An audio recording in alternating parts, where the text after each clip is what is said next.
రావణాసుడు ఎంత గొప్పవాడో చెప్పడానికి ప్రయత్నిస్తారు. నిజానికి ఈవేళ కొంతమంది గొప్ప గొప్ప బ్రహ్మశ్రీలు అనుకునేవాళ్ళు రావణాసురుడు గొప్పతనాన్ని చెబుతున్నారు.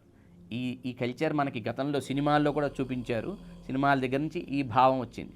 అంటే దుర్మార్గమైన దుష్టమైనటువంటి వ్యక్తిత్వం కలిగి లోకాన్ని చికాకు పెట్టి ఉన్న రాక్షసుల్ని కూడా వాళ్ళ గొప్పవాళ్ళని, వాళ్ళలో పాజిటివ్ క్యారెక్టర్స్ని లేక పాజిటివ్ గుణాలను తీసుకొని వచ్చి దాన్ని చాలా ఎన్హాన్స్ చేసి దానికి చెలవలు పలువలు చేసి చెప్పేటువంటి పరిస్థితి చదువుకున్నాం కాస్త అనుకునే విజ్ఞుల్లో రావడం చాలా బాధాకరం, దురదృష్టకరమైన పరిస్థితి అనమాట.